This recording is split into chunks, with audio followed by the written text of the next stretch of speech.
Assalamualaikum warahmatullahi wabarakatuh. Hello everyone, my name is Bintang Fajar and I want to tell you the story about Dr. Herawati as the inventor of basic forensic DNA testing to identify suicide bombers.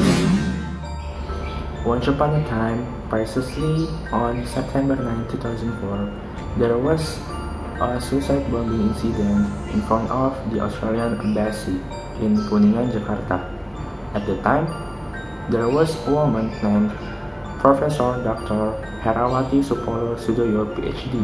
She was a biology scientist. A week before the incident happened, the Australian Foreign Minister received a terror letter.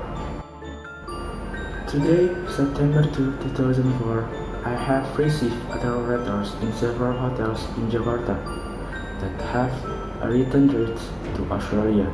Then I will give a travel warning to the Australian who will go to Indonesia. Anyone who will go on vacation to Indonesia, we cannot allow it, said the Australian Foreign Minister to the reporter in front of the embassy building. September 9, 2004, in the morning at 10:30 a.m., there was a green minivan passed in slow lane in front of the embassy building of Australia, and then the car stopped about 3 meters in front of the police truck that was conducting security in front of the embassy building. And then the police who were conducting security asked the man who was stopping in the car, "Good morning, sir. Excuse me. What are you doing here? What can I do for you?" said the police. Before the man answered the question of the police accidentally saw something suspicious in the car. After more attention, the police realized it was a bomb. Police said, "Bomb! Bomb! There is a bomb! Run!" And then the people around ran out, and suddenly the bomb exploded. Run. The incident killed 10 victims and 180 injuries. Several buildings around the scene were also damaged. At the time, the police were challenged to immediately identify the perpetrators. And then the police were confused because nothing like this had ever happened in Indonesia. One of the police said, "I have an acquaintance. She works at H-Man. I think she can solve it." "Who is her?" said the other police. "She is Herawati Sudoyo, and she is scientist of molecular biology," answered one of the police.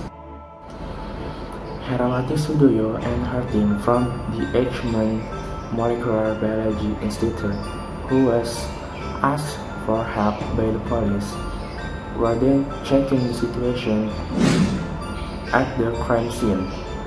Boxcars carrying bombs were destroyed, and nobody's parts were possible to be identified by the conventional method. Herawati and her team thought of what? How they could determine which perpetrators and victims. "So, how will you solve this?" asked the one of the forensic team to Herawati. "Wait, let me think for a minute," answered Herawati. After a while, finally, she discovered how to solve this. "How about we use DNA identification? The core of DNA contains information from the parents," said Herawati.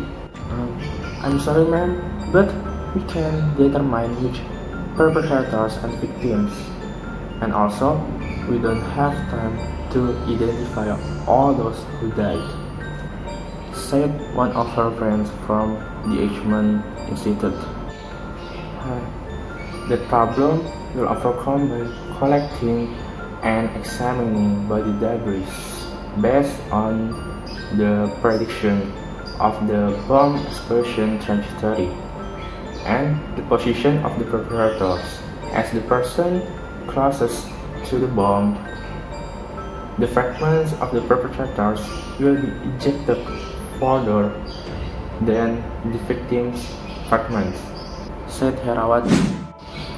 After that, Herawati, her team, and the forensic team from the police started the investigation.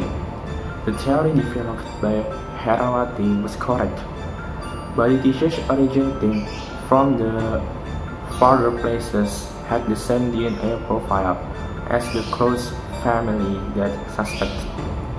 In less than 2 weeks, the joint team of H1 and police managed to identify the perpetrators, and the perpetrator's name is Hari Kurniawan.